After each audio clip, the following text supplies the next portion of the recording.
Can you remember those school rules? The ones so strict it's hard to believe they were ever real. In the 1970s, school meant paddles, prayers, and punishments that shaped who we became without us even questioning them. Looking back now, were we disciplined or just controlled? Corporal punishment was not just allowed in the 1970s, it was expected. Teachers and principals kept wooden paddles hanging behind their desks, ready for anyone who talked back, forgot homework, or got caught chewing gum. One wrong move could mean a trip to the office where a wooden board, sometimes with holes drilled in it to make the sting worse, would be used in front of other students. Parents rarely objected, and most schools saw it as building character. Students learned early that fear kept order more than respect did. The sound of a paddle striking wood or desk was enough to quiet a whole hallway. Many adults who went to school then still remember that mix of embarrassment, fear, and anger, not the lesson that came after. Looking back now, it is hard to believe this was ever called discipline.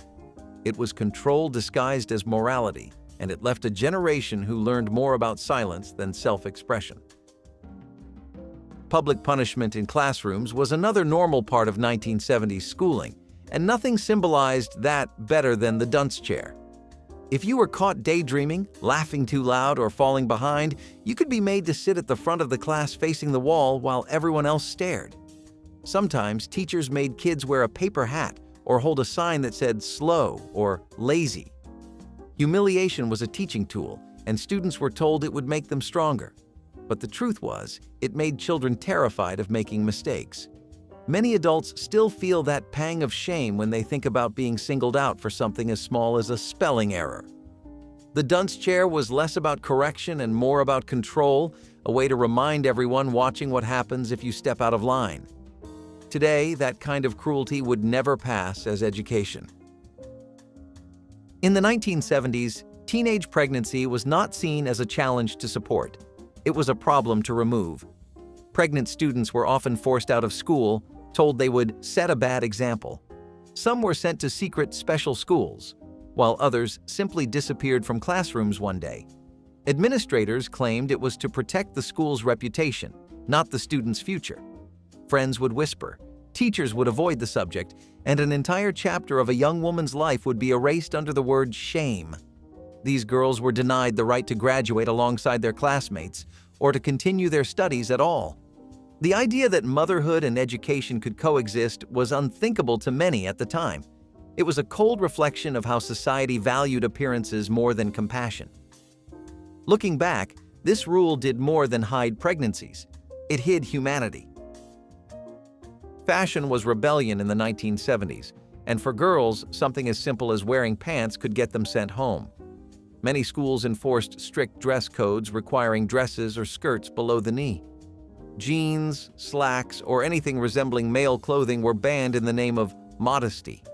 A girl wearing pants was often called disrespectful, even immoral. Yet it was also an era when women were fighting for equal rights outside the classroom, and school dress codes became a quiet battleground for that same fight.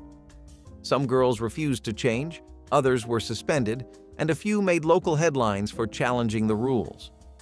When these codes finally started to fall away, it was not because schools suddenly became modern. It was because students refused to back down. What was once labeled inappropriate became a symbol of progress. Hair became another target of control, especially for boys.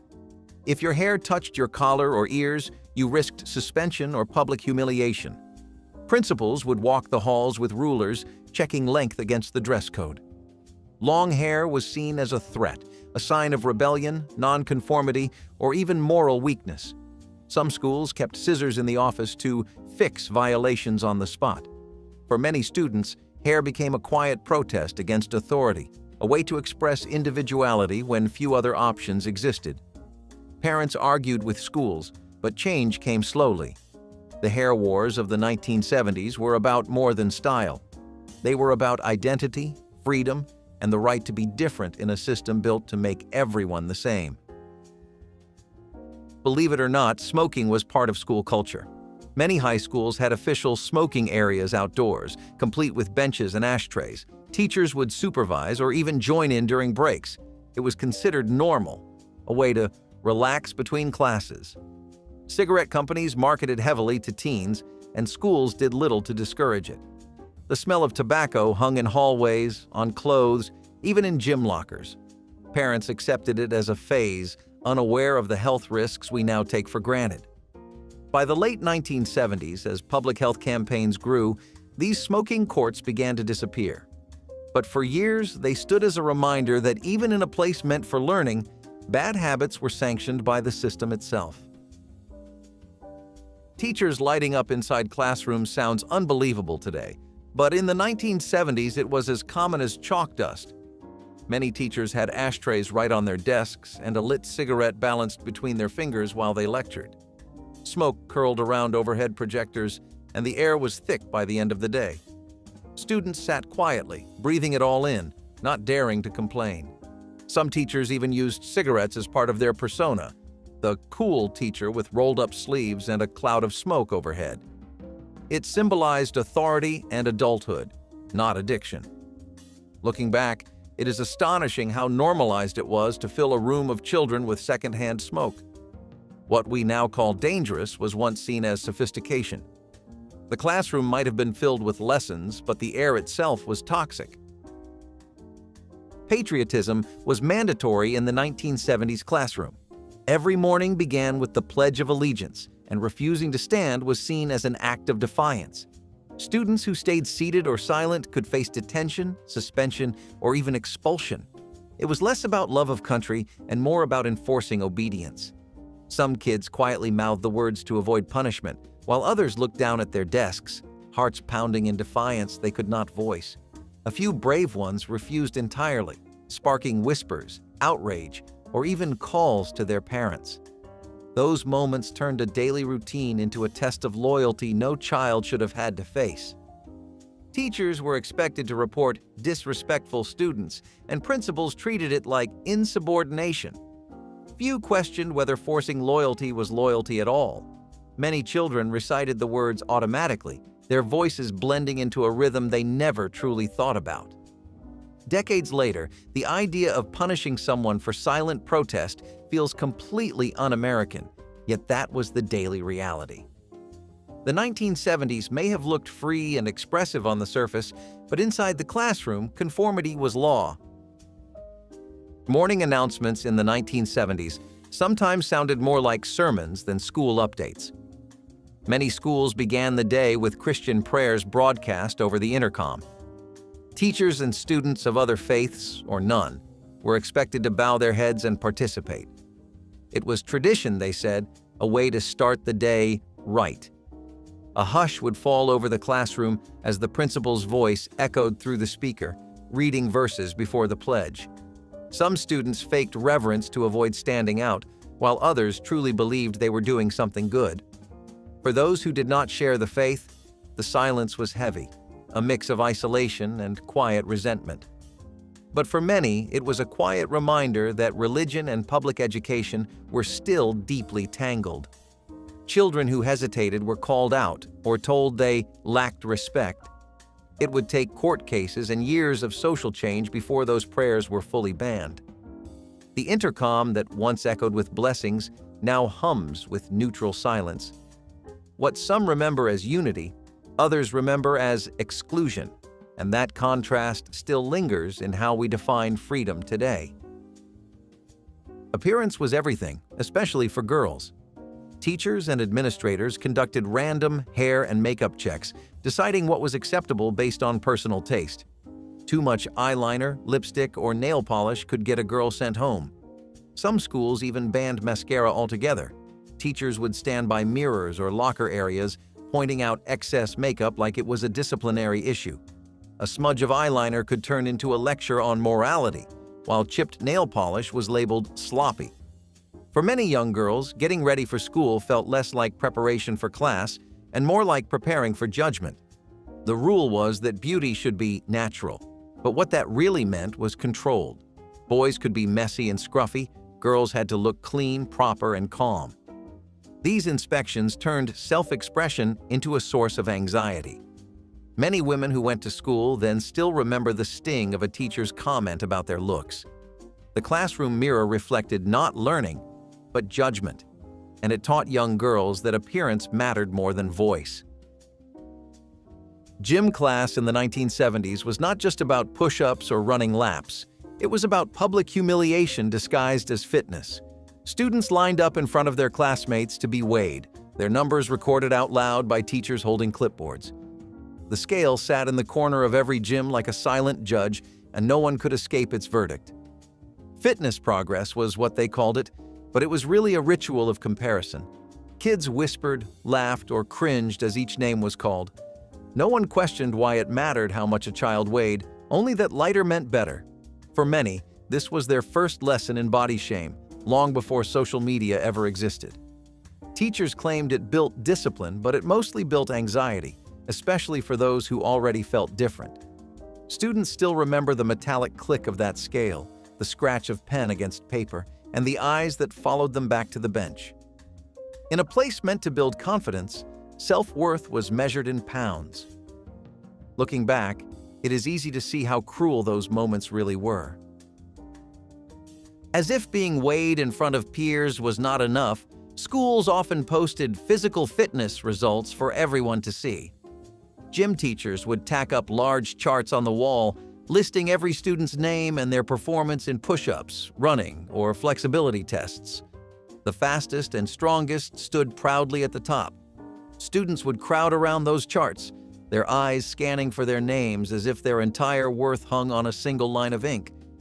Some pretended not to care, while others secretly compared themselves to friends, rivals, or even siblings in the same school. It was competition disguised as health education, and it shaped how kids saw their bodies for years to come. Everyone else fell into the lower ranks, names in plain sight. Teachers claimed it was motivation, but it was really shame in chart form. Students dreaded those announcements because there was no hiding from the numbers. If you struggled, everyone knew. If you excelled, you were expected to stay there forever. These lists divided kids as clearly as report cards, but with more embarrassment attached. What should have been about progress turned into a public scoreboard of failure. Many people who grew up then still recall the sinking feeling of seeing their name halfway down, or worse, at the bottom. The message was clear. Success was public, but so was shame. That kind of motivation did not build athletes. It built memories of humiliation that lasted long after graduation. Few experiences from 1970s gym class were as invasive as the uniform check. Gym teachers demanded absolute conformity. Every student had to wear the exact school-issued shorts and shirts, no exceptions. Before class began, teachers would sometimes order students to line up and lift their shirts slightly or tug their shorts to show the waistband, proving they were wearing the correct outfit underneath. Some students froze in embarrassment, their faces burning as teachers walked the line. Others tried to laugh it off, but the unease lingered long after class ended. The smell of sweat, the sound of whistles, and the echo of orders made those inspections feel like tiny military drills. If anyone forgot or substituted their own clothes, it meant detention or a lower grade. In some schools, girls were told to change in front of one another, and privacy barely existed. It was not just about uniforms, it was about control and compliance. Teachers believed enforcing sameness built unity, but it only built resentment and discomfort. For some students, those checks were humiliating and frightening, especially when teachers crossed personal boundaries in the name of discipline. Years later, those same rules feel unthinkable. What was once called routine inspection would now be recognized for what it truly was, an invasion of personal space that stripped students of both comfort and dignity. One of the most common rules in 1970s classrooms was also one of the most unforgiving: no bathroom breaks without permission. Once class began, the door might as well have been locked. Teachers treated restroom requests as acts of rebellion, and many students learned to simply hold it in. Some would squirm quietly in their seats, eyes glued to the clock, praying for the bell. Others risked asking and endured public scolding that left them humiliated in front of everyone. The rule made something natural feel like a moral failure, and children learned to fear asking for help. Those who could not were met with scolding, shame, or even detention. It did not matter if you were sick, nervous, or desperate. Leaving without a signed slip meant disrespecting authority. Some teachers even believed denying bathroom breaks built discipline and focus. But for the children on the receiving end, it built fear and humiliation. Many remember sitting at their desks, counting the minutes, their stomachs in knots. A few could not wait, and those incidents haunted them for years. What was seen as order and control now reads as cruelty. Denying a child basic human needs was never about education, it was about power. Cafeterias in the 1970s had their own set of unspoken laws, and one of the worst was the clean plate rule. Children were told they could not leave the lunch table until every bite was gone. It did not matter if the food was cold, mushy, or nauseating. Wasting food was a sin, teachers said, especially when kids in other countries are starving. Supervisors patrolled the aisles, watching trays closely, and those who hesitated were scolded. Kids learned tricks, spreading food thinly to make it look eaten, hiding vegetables under napkins, or trading unwanted bites to friends who were hungrier or braver. The cafeteria became a quiet battlefield between appetite and authority, and everyone had their own small rebellion.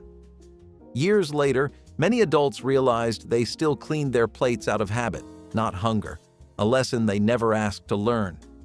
Some kids tried hiding peas under napkins or sneaking food into milk cartons, but they usually got caught. The rule was meant to teach gratitude, but it often taught disgust. Many children developed unhealthy relationships with food, learning to eat even when full or to associate meals with pressure and guilt. For a generation, the school lunchroom was not just noisy and chaotic. It was a small theater of forced obedience. Today, the idea of punishing a child for refusing to eat would be unthinkable. But back then, finishing your plate was not just expected, it was mandatory. Discipline in the 1970s could take strange and terrifying forms, and one of the harshest was the principal's office lock-in. When students misbehaved or needed to cool down, some principals would place them in small storage rooms or supply closets, alone, in silence, sometimes in the dark. There were no cameras, no supervision, just fear. The student might stay there for minutes or hours depending on the mood of the principal. Teachers and parents rarely questioned it because they trusted authority. The sound of the door shutting was unforgettable, a heavy click that meant you were completely alone. The air smelled of cleaning supplies and dust, and the longer you sat there, the smaller the room felt. Every creak outside the door made your heart race, wondering if someone was coming back or if they had forgotten you entirely. To the staff, it was a practical way to maintain control. To the kids, it was punishment through isolation. Many remember sitting on the cold floor, hearing the muffled sound of typewriters and voices outside, wondering when someone would come back. For a child, that kind of solitude could feel endless. It is hard to imagine any educator defending that now, yet at the time it was accepted as normal discipline. What adults once called cooling off looks more like psychological cruelty in hindsight. Disrespecting a teacher in the 1970s was one of the gravest offenses, and disrespect could mean almost anything. Rolling your eyes, sighing, or even questioning an instruction was considered insubordination. Some students were immediately suspended or expelled on the spot. Principals supported their staff without question, and parents often sided with the school, assuming the teacher was right. It was an era when adults ruled without challenge. Children's voices held little weight, even when they were punished unfairly. Some kids learned to mask every reaction, forcing themselves to nod and smile even when they disagreed. Others stopped participating altogether, afraid that curiosity might be mistaken for defiance. The silence that filled classrooms was not respect, it was survival. The system valued obedience above fairness, and once labeled disrespectful, a student's record could follow them for years. For many, it was the end of trust in authority. The lesson was not about manners or self-control, it was about silence. The smallest act of independence could end a future, and that reality shaped how an entire generation learned to swallow their opinions. Today, that kind of blind punishment feels extreme, but back then, it was the rule of the classroom. School clubs and extracurricular activities in the 1970s reflected the strict gender expectations of the time. Boys could not join cheerleading, dance, or home economics, and girls were banned from football, mechanics, or debate clubs in some districts. Guidance counselors openly discouraged students from crossing those lines, warning it would bring the wrong kind of attention. For many schools, gender roles were treated as tradition, not discrimination. The boy who wanted to sew was mocked. The girl who wanted to weld was told no. Even as the women's rights movement grew nationwide, schools lagged behind, teaching conformity instead of equality. Some students challenged the system anyway, quietly showing up at the wrong club meetings just to prove they could. They were often laughed at or sent home, but their courage started to chip away at the old expectations. Those small acts of rebellion became the cracks that would eventually break open the walls of gendered education. The rules were often unwritten but deeply enforced by both teachers and peers. Only toward the late 1970s did some districts start allowing mixed activities, but by then, countless students had already been pushed into boxes they never fit in. These outdated club restrictions might seem small, but they taught something far larger: who society thought you were allowed to be. In some schools, gender segregation extended beyond clubs and into the classroom itself. Boys and girls were often separated for lessons that reinforced stereotypical skills: home economics for girls, shop class for boys. Teachers defended it as preparation for real life. Girls learned cooking, sewing, and childcare while boys worked with wood, metal, or engines. It was an unspoken law of education, shaping future roles long before students even had a say. Many girls secretly envied the power tools, while some boys wished for the creativity of cooking. But crossing that boundary was discouraged or mocked. One boy who tried to enroll in home economics was told flatly, "That class isn't for you." A girl who asked for shop was laughed at until she dropped the request. The system pretended to prepare kids for life, but what it really did was decide it for them. These divisions quietly told students that their future was already decided, that curiosity had limits based on gender. By the end of the decade, integration began slowly, but the damage lingered. The classroom had already taught its lesson: equality was optional. Educational film strips in the 1970s painted a world that mirrored the biases of the time, and few questioned it. These short instructional movies were shown in dark classrooms, the whir of the projector filling the room. They covered everything from hygiene to civics, but often with a narrow, stereotyped view of race, gender, and culture. Women were shown cooking, cleaning, and smiling in the background. Men were leaders, thinkers, and decision-makers.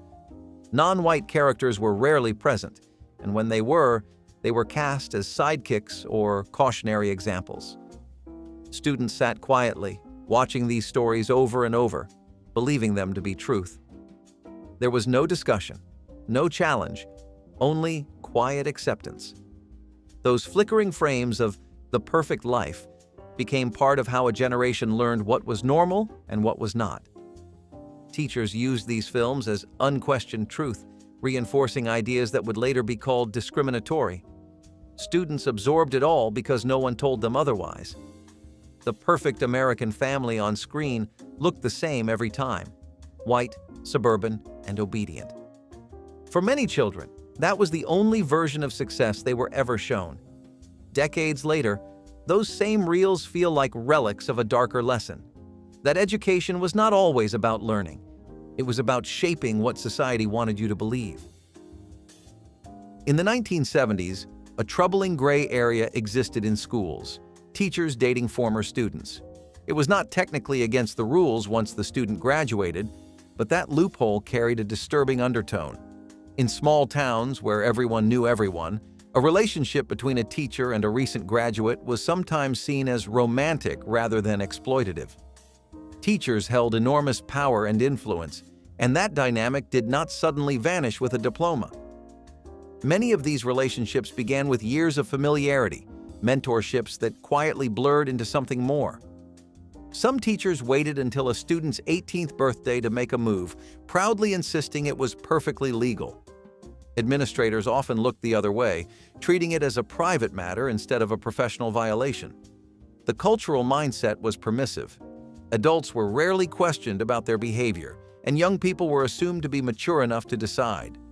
But beneath the surface, it reflected a system that misunderstood consent and normalized imbalance. Today, that behavior would end a career instantly, but back then, it was whispered about more than punished. Former students who experienced it were left with confusing feelings, validation mixed with unease, affection intertwined with manipulation.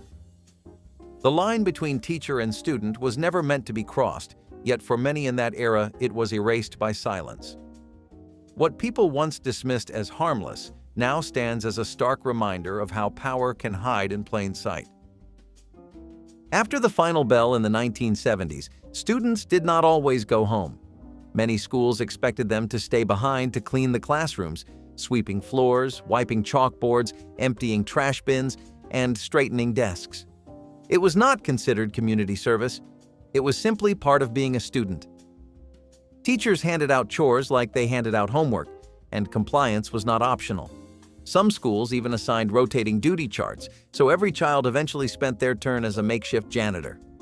Parents rarely complained. It builds character, they were told. For the schools, it was a way to save money and instill discipline. But for the kids, it was unpaid labor disguised as a lesson in responsibility.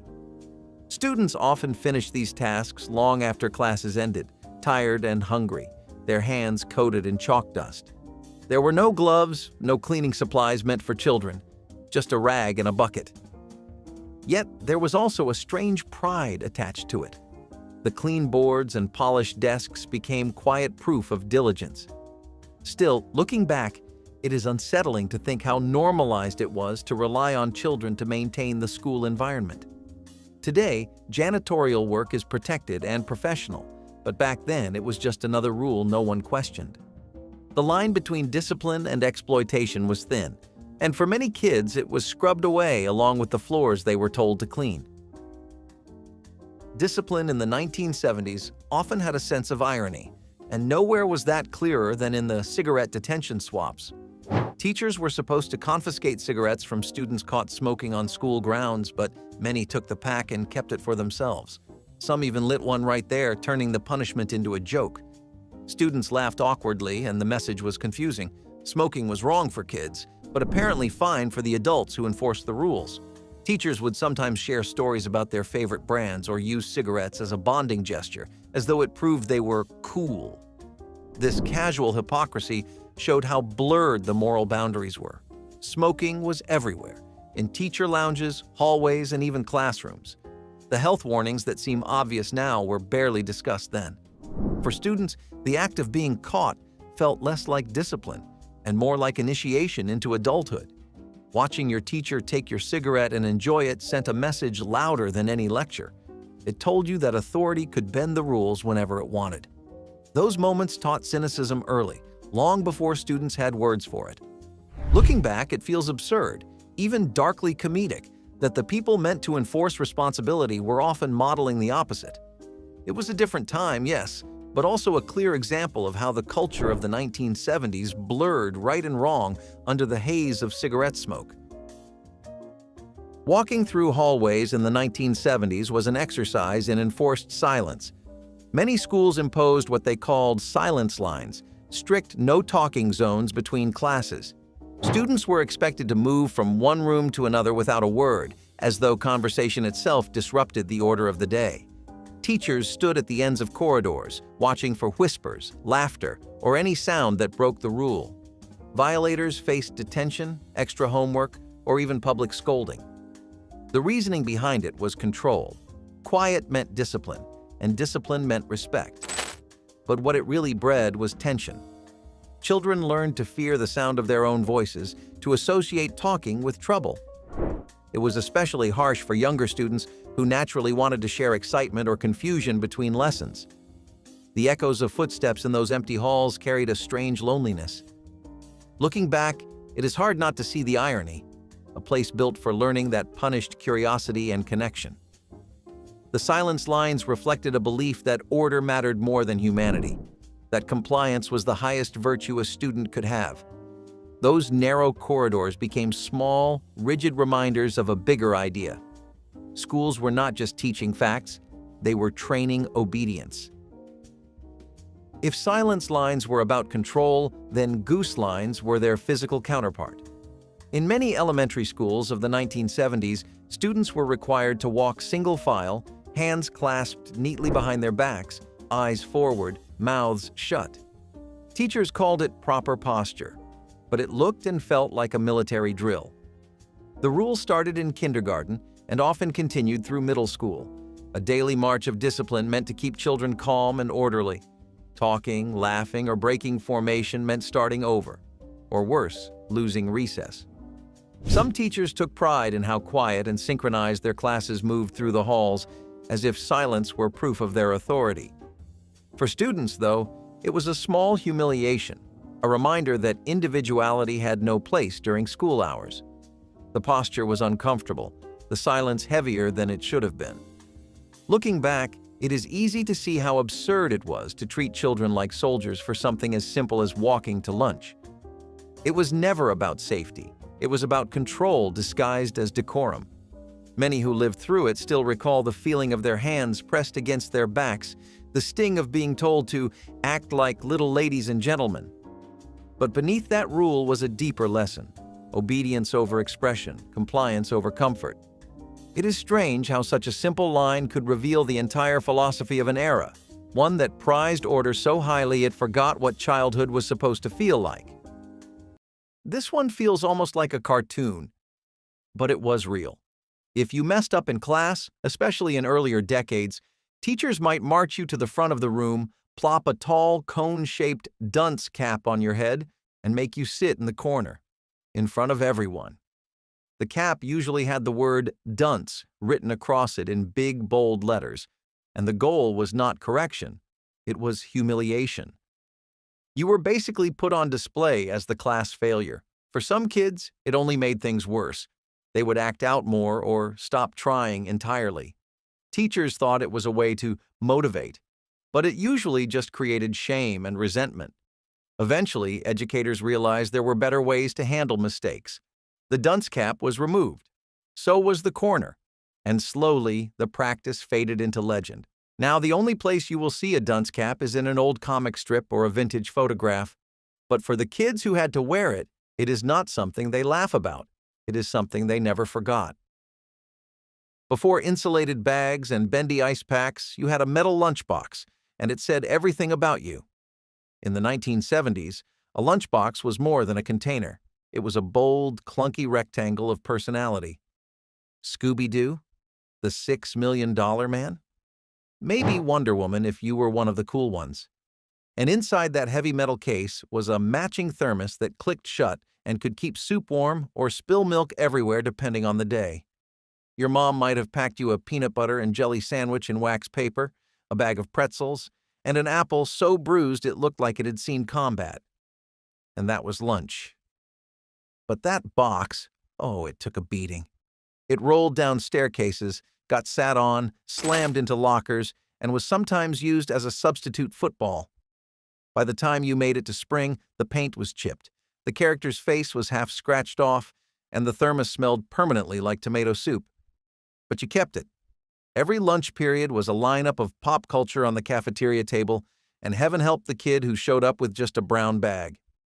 That was social exile. Those metal lunch boxes were noisy, dented, and always too small, but they carried our childhoods inside them, one squashed sandwich at a time. Back then, there was no digital gradebook, no password-protected portals. Teachers had a clipboard, a piece of chalk, and one of the cruelest traditions you could imagine.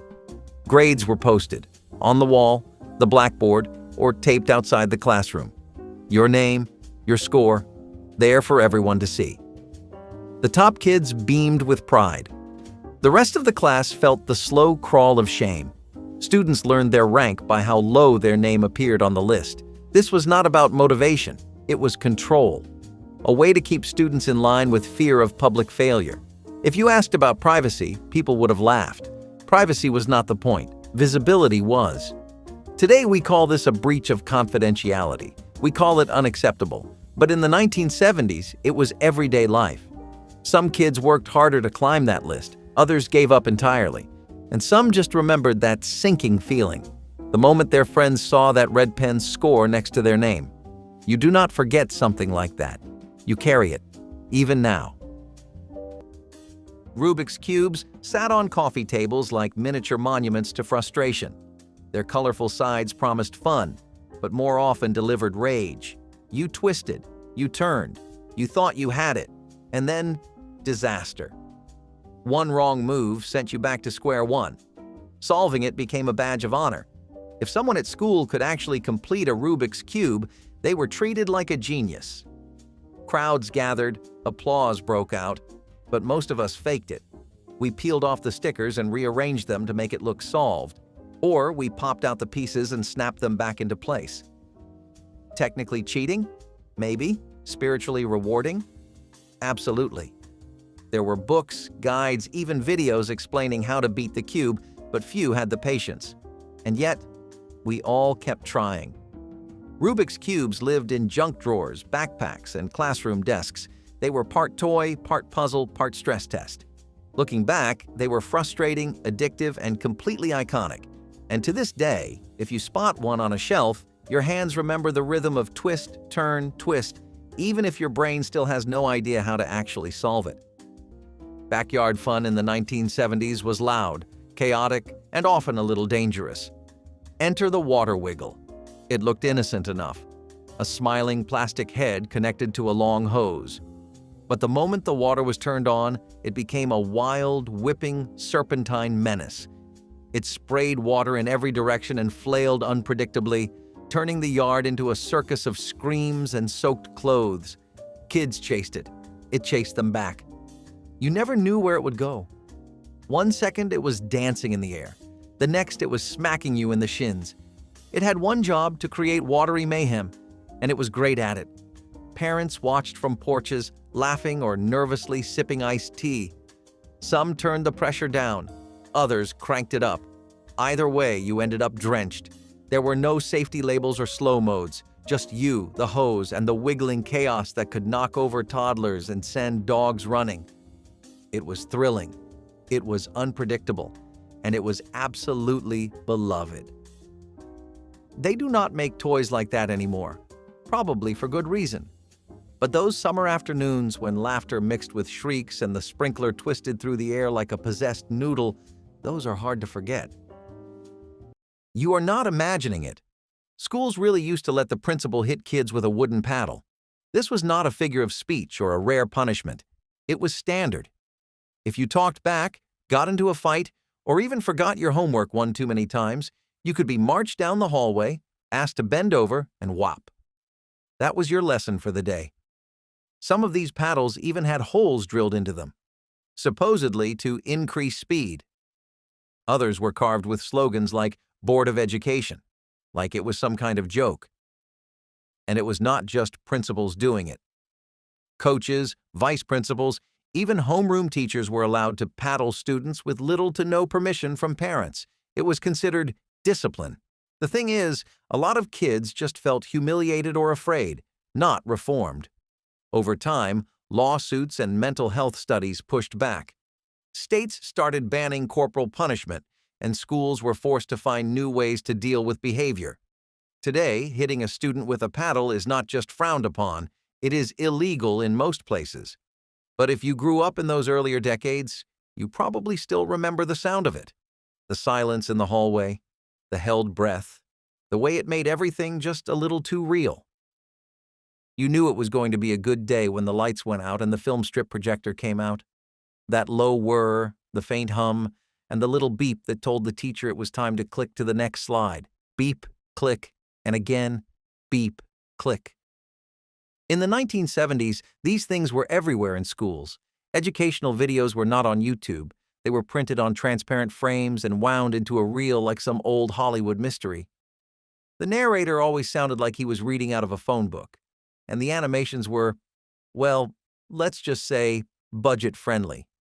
but you still loved every second because it meant no notes, no tests, just sitting back and hoping the teacher forgot the lights were off. Every class had that one projector that only half worked. The lens was always dusty. The bulb would burn out mid-lesson. Sometimes it was backwards or upside down. But you watched anyway.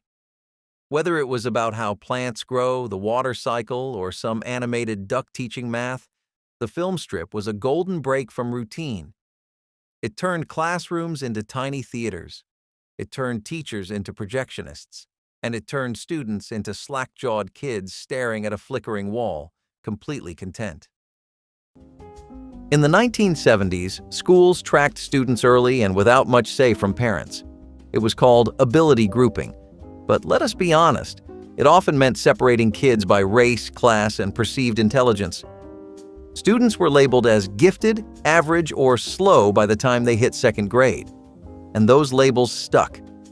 There were separate reading groups, different math worksheets, sometimes even separate lunchtimes. Kids in the lower groups were sent to different classrooms, given less engaging work, and expected to just keep up somehow. Teachers rarely challenged these placements. Parents were rarely informed, and if they were told it was for the child's own good. But for many kids, it was a sentence. A quiet message that said, "You will not catch up." Today, tracking without transparency or consent is highly scrutinized. We know how damaging those early decisions can be. But back then, it was built into the system. Students who needed more support were given less. Students who needed encouragement got silence. And it created gaps that would last a lifetime. Not everyone knew they were being left behind. But some did. And they never forgot. Cabbage Patch Kid frenzy turned toy stores into battlegrounds. These soft-bodied dolls with unique, slightly odd faces were the must-have gift of the 1980s. Each one came with a birth certificate and adoption papers, making it feel like you were bringing home a real baby. But getting your hands on one? That was another story. Parents lined up at dawn. Some camped overnight. Others sprinted through department stores in scenes more suited to action movies than holiday shopping. There were arguments, tears, the occasional tackle, and when someone finally scored a doll, they clutched it like it was made of gold. Kids loved them. They named them, dressed them, and carried them everywhere. Some families had to settle for knockoffs with names like Garden Patch Pals that never quite felt the same. But if you had a real one, you were a legend. Looking back, it seems wild that a doll caused so much chaos. But in that moment, nothing mattered more. Cabbage Patch Kids were not just toys. They were trophies. Proof that your parents had braved the crowds and won. And decades later, those round faces still sit on shelves, quietly remembering the madness they caused. Tang was not just a drink. It was a symbol of the future. Pitched as the beverage astronauts drank in space, this orange-powdered miracle made you feel like you were participating in the space race from your own kitchen. Every kid wanted Tang. Every mom kept a jar in the cupboard. All you needed was water and a spoon, and suddenly you were sipping the same stuff that orbited the Earth. It was sweet, artificial, and packed with flavor. And it made you feel cool. The powder never fully dissolved, which meant gritty sips near the end were just part of the experience. If you got the scoop size right, you earned that perfect bright orange glow. Too much, and it was syrupy sludge. Too little, and it was just sad orange water. Tang was more than a drink. It was a cultural event. The jar was wide and squat with a screw-on lid, and every household seemed to have one. Kids felt proud making it on their own. No adult needed. It became the go-to for lunch, after school, and Saturday cartoons. You never questioned the science behind it. You just knew that if it was good enough for NASA, it was good enough for you. That dusty scoop brought the cosmos into your kitchen. Believe it or not, some schools in the past had actual smoking areas, not just for staff, but for students too. You would walk past the gym and see a fenced-off spot with ashtrays, a few benches, and maybe even a trash can overflowing with cigarette butts. And yes, this was on school property.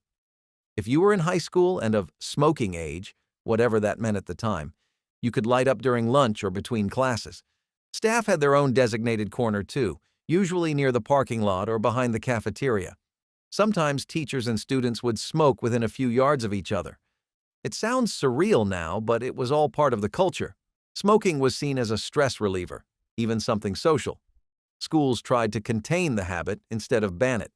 But by the 1990s, health warnings and anti-smoking campaigns gained ground. Laws changed. Suddenly, it was not just about being old enough. It was about protecting the health of every student on campus. Smoking areas disappeared. The only thing left was the faint smell of tobacco in your coat sleeve, and maybe the memory of lighting up with your best friend before algebra. A habit like that might have felt cool then, but now? It is hard to imagine anything less welcome at a school. This one hits hard. Story time with a record player was a full event in the 1970s classroom. The lights would dim just a little, the teacher would carefully place a giant vinyl record on the turntable, and you would hear that faint crackle as the needle dropped. The voice would come in, calm and theatrical. When you hear the chime, turn the page. That chime? Magic. Goosebumps every time. These stories were not just being told, they were being performed, with background music, sound effects, and perfect pacing. The class would sit in a soft silence, some kids closing their eyes, others watching the teacher turn the pages of the giant picture book up front. You might not have remembered the story itself, but you remembered how it made you feel. Safe. Still. Completely there. The record player would sometimes skip or drag, but that just made it more real. It was tactile, it was shared, and it beat spelling tests any day of the week. Story records were the lullaby of the school day, a rare, slow moment where the classroom felt more like home. Believe it or not, some teachers smoked during class, not just outside, not just during breaks. Right there in the room, ashtray on the desk, cigarette between fingers, lecture going on like nothing was wrong. The smell hung heavy in the air. Students coughed, eyes watered, but no one dared say anything. After all, this was the teacher's space. And back then, cigarettes were not seen as dangerous. They were a lifestyle, a stress reliever, a right. There were classrooms with open windows and fans that barely helped, and you could always tell which rooms had that teacher, the one who lit up after the bell and smoked all the way through silent reading, sometimes even while grading your paper. This was not a back alley habit, it was a school day normal. The cigarette breaks never really stopped. They just followed students back into the room. And the lesson it taught? Your health came second. It seems unthinkable now, but it was perfectly normal then. No one talked about secondhand smoke. No one asked kids how it made them feel. Today, the idea of smoking anywhere near a student is grounds for instant removal. But back then, it was part of the routine. Kids went home with their clothes smelling like tobacco and chalk, and somehow nobody thought twice about it. They were not just for carrying sandwiches and juice boxes. They were badges of honor. In the 1970s, metal lunchboxes with cartoon characters were everything to a kid. You marched into school like you owned the place if you had the Brady Bunch, Scooby-Doo, or Fat Albert slung over your arm. They clanged when you walked, chipped when you dropped them, and smelled like peanut butter forever. But they were yours. The thermos inside matched the design, with a plastic cup that screwed on top and often leaked just enough milk to give the lunchbox that signature sour scent. You would line them up on the windowsill during class or hide secret notes inside the lid. The paint would eventually chip, the latches would rust, but you never wanted to give it up. Today, they have been replaced by soft-sided, logo-free lunch carriers. But for those who grew up in that era, seeing one again brings back the sound of the bell, the taste of a bologna sandwich, and that magical feeling of opening your box and hoping you got a Hostess cupcake instead of raisins. They were loud, proud, and deeply personal. One glance at the dented metal, and the memories rush back like a school bell in September. There was a time when walking into the school cafeteria meant facing a lineup of vending machines that looked like they came straight out of a candy commercial. Rows of chocolate bars, sour straws, bags of chips, and soda cans chilled just right, all waiting to be yours with a few quarters. It was every kid's dream. You could buy a full can of soda at 8 in the morning, pair it with a pack of gummy worms, and call it breakfast. And no one stopped you. These machines were placed in hallways, gyms, even right outside classrooms. Teachers used them. So did students. Some kids brought in rolls of quarters just for snack time. Others skipped lunch entirely and loaded up on sugar. It was not uncommon to see a kid crash by third period, groggy and glassy-eyed. The worst part? No one was tracking how much anyone ate. But over time, schools started noticing a rise in sugar crashes, hyperactivity, and mid-morning naps. Health experts stepped in. New guidelines were passed. Schools began replacing soda with juice, candy with granola bars. Eventually, many banned the machines entirely, or kept them off limits during school hours. Today's students still get snacks, but they are carefully approved and often kind of sad. If you ever bought a chocolate bar and soda as your lunch and called it a win, you lived in a golden and now banned era of school snacking. The hallway before class was always buzzing. But tucked in every corridor or back corner of your classroom was a row of coat hooks and cubbies, tiny storage spaces that somehow held your whole world. Your puffy jacket, your metal lunchbox, your gym shoes in a brown paper bag, all jammed in together like puzzle pieces. In the 1970s, lockers were not for everyone. A simple hook and a wooden cubby did the trick. You recognized your space without needing a name tag. Maybe it was the one under the fire escape poster. Maybe it still had a sticker from the kid who used it last year. It smelled like wet wool, pencil shavings, and peanut butter. And when you bent down to grab your stuff, you felt safe, hidden, like you had a tiny piece of real estate in the school. You started and ended every day there, drop off, pick up, a small routine that bookended everything. If someone else took your spot, you noticed. Because that hook and cubby were yours, even if they belonged to everyone.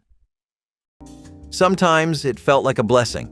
The lights would dim, the reel would start, and for 90 minutes, you were off the hook. But more often than not, these movies had nothing to do with the subject. Teachers showed old comedies, action flicks, cartoons, whatever they had in the cabinet. No lesson plans, no follow-up questions, just filler. Something to keep the class quiet while the teacher caught up on grading or took a mental break. You watched Herbie Rides again in math class, or an old black and white Western in science. At the time, it felt like a break from the pressure, but it was also a break from learning. These movies were not used to spark discussion or enhance curriculum. They were stand-ins for teaching, substitutes for effort, and for kids who needed structure or support, it meant losing another day of progress. Today, schools have strict guidelines around media in classrooms. Teachers need to tie it to learning objectives. But in the 1970s, no one questioned it. A movie day was just part of the cycle. And the irony? Some students ended up remembering those movies more vividly than the lessons that got skipped. Because what stuck was not the plot, but the message that your time, your education, and your focus could be set aside whenever it was convenient for someone else. Yourself a bowl of cereal, always from a brightly colored box featuring a sugar-charged cartoon mascot. But it was not just about what you poured. It was what you poured it into.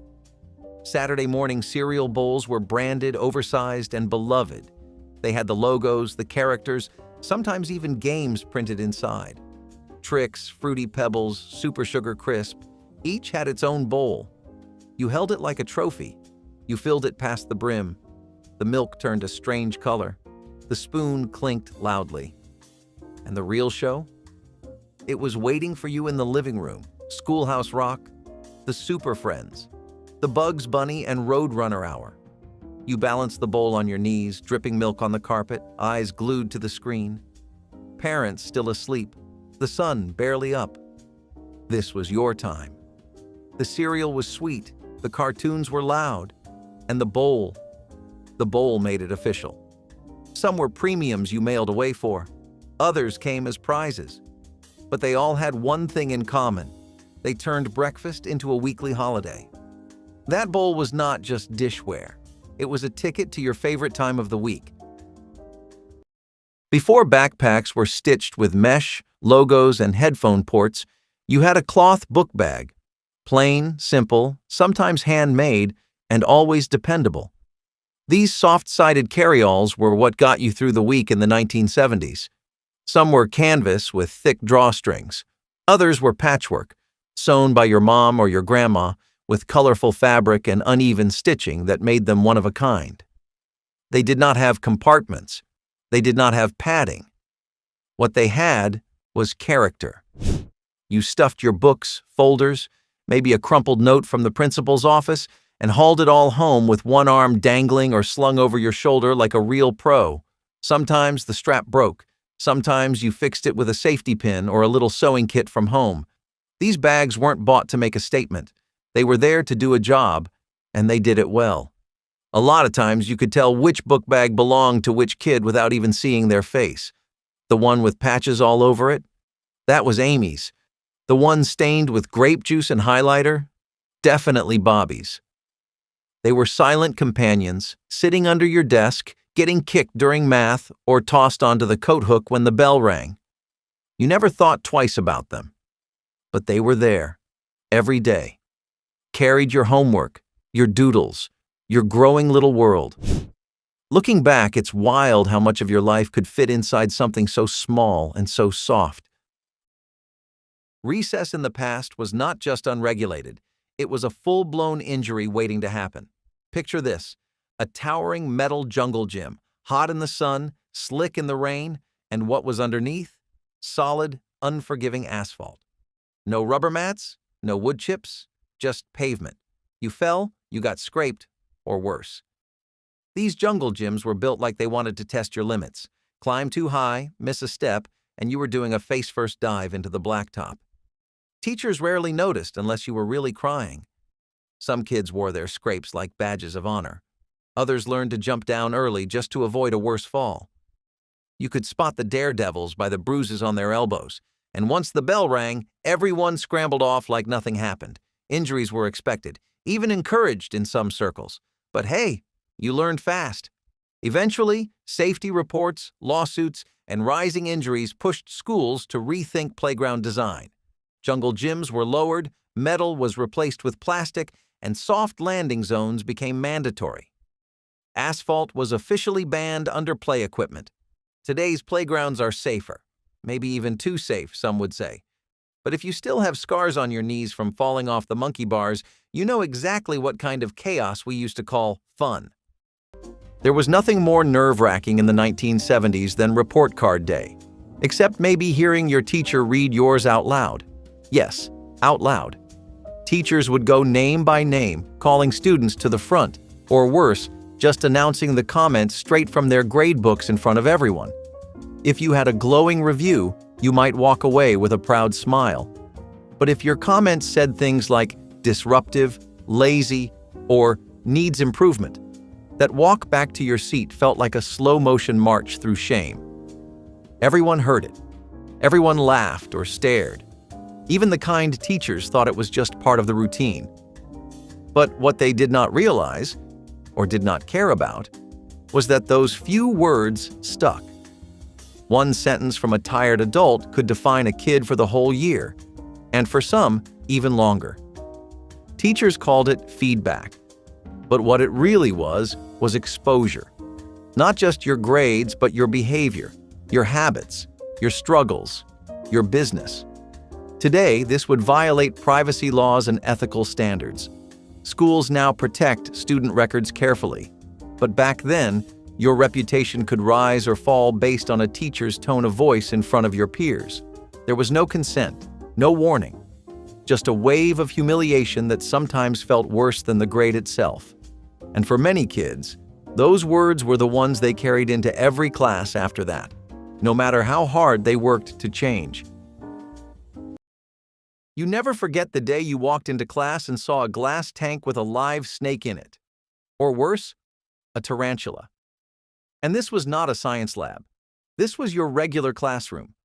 These class pets were meant to teach responsibility, biology, maybe even courage. But let's be real. They mostly taught kids how to freak each other out. The snake would shed in the corner, the tarantula would vanish into its little cave, and every now and then, one of them would get out. Chaos. Full panic mode. And who was responsible? usually the teacher, sometimes the students. Eventually, school boards realized that venomous or aggressive animals had no place in an elementary school. Bans were passed, rules were written. Now, if a class has a pet at all, it is usually a hamster, a turtle, or maybe a fish. Harmless, manageable. But if you went to school in the era of scaly or hairy surprises, you know just how much tension a single hiss or rustle could cause. If these forgotten school rules made you look back in disbelief, share the one you still can't believe was real in the comments, give that like button the respect your old principal demanded, and subscribe so you never miss another trip through history's strangest lessons.